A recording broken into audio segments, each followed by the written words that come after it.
Pun sewulan Mbah Mudin kula tirakat boten mangan sega nanging kula mangan roti kawan minggu Mbah Mudin kaya setahun dadi saya bingung anane amung kemrungsung ndang rapekno Mbah Mudin ndang rapekno kula boten kiyang nasake maning donya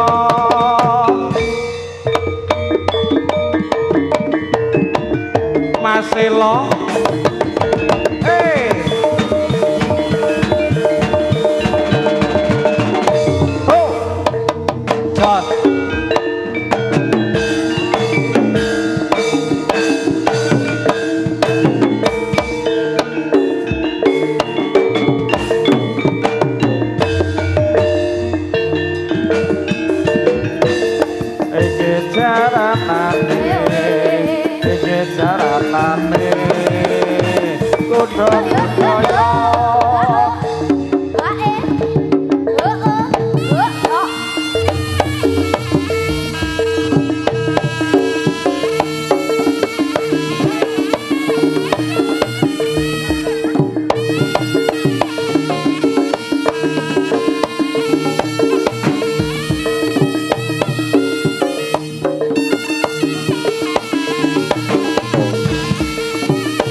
Katuran pinarak Mas Anto saking keluarga besar Abdi Budoyo. Ngapunten tanggal 10 boten saged rawuh.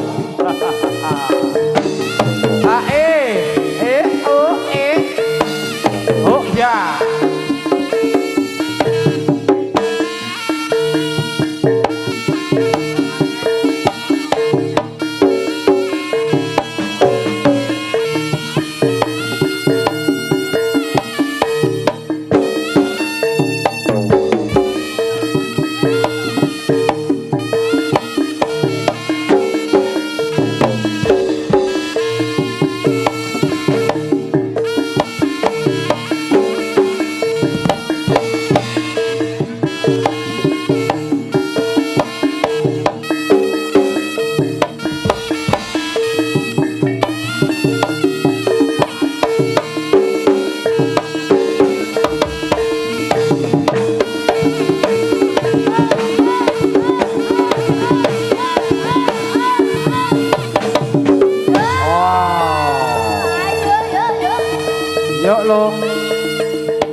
Enggal sampun diwanjine Mas.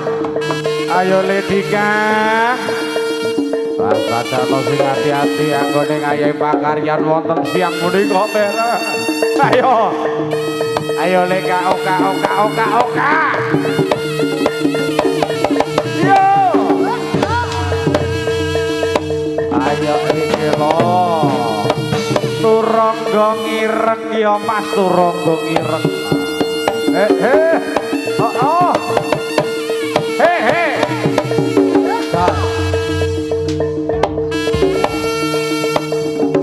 Oh iya. Oh nadalah. Iya.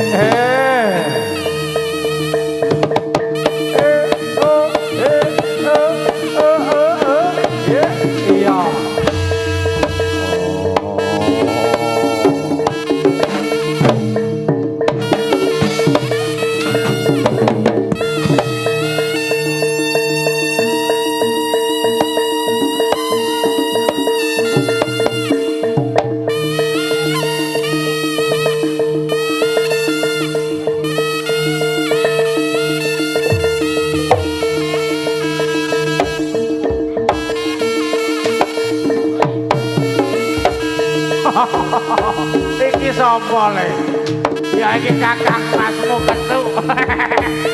Ketuk. Ya iki sing kendang sih tapi rawit. Sapa Mas iki? Sapa meneh yen ora ketuk? Tuh, suwe awake ora temu kangen saiki temu kangen tuh. Yo.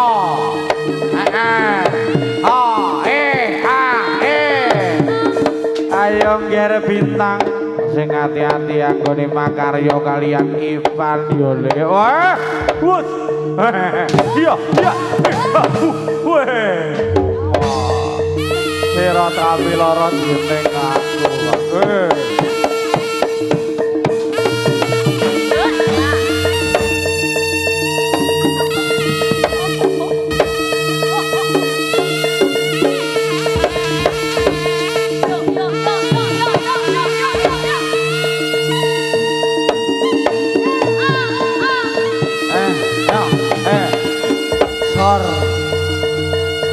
Ayo lo, kene bae wis kepenak manene bae.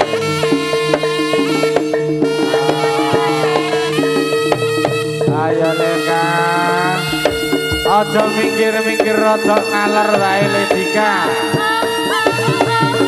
Iya.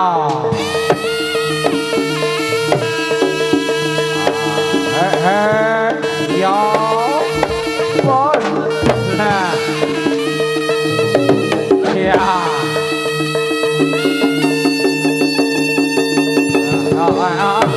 Oh.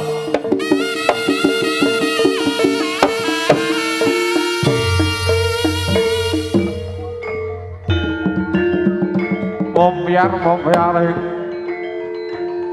Nangge kuda budaya men kowe. Kang sampun kaya wakare wonten siang lingkungan Mas Kawistara. Nangge para bujaga ning atur panjenenganipun Bapak Dasar kaliyan Bapak Wiji.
Yen to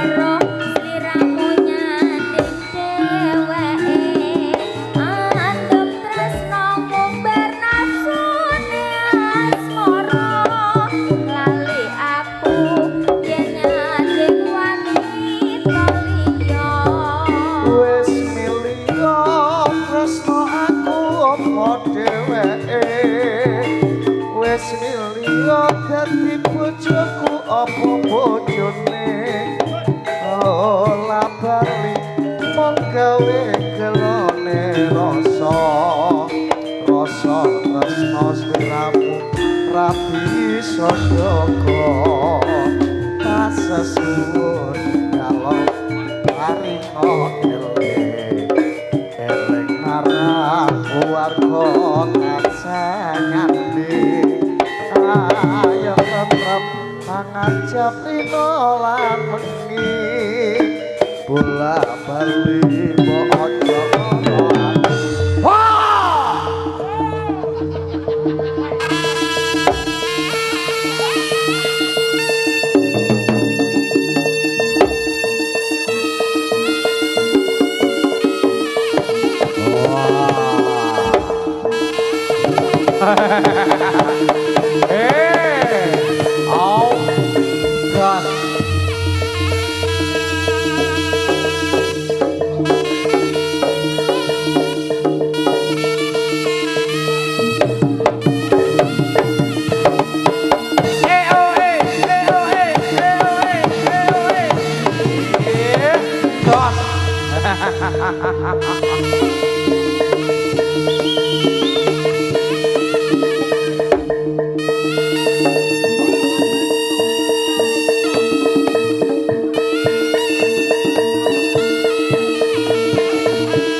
awas wat mit amit wandine kawula njone karo pamit wat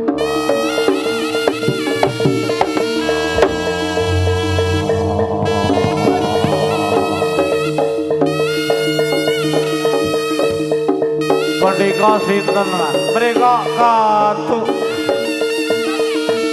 Mas ketu pengendang cabai rawit wat yo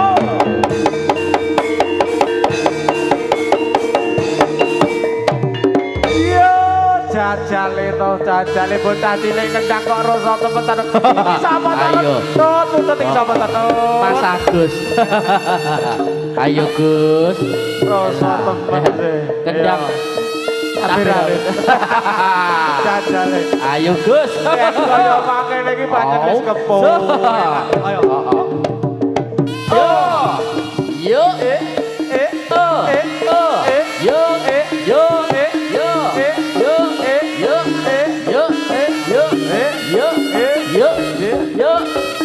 Dari para rawuh menika kala wonten adik Oka dan juga adik Liga dan juga kawan-kawan yang sampun ngaturaken tari jojogetan karo golong ajengipun niki mangke ndungkap adicara wonten sonten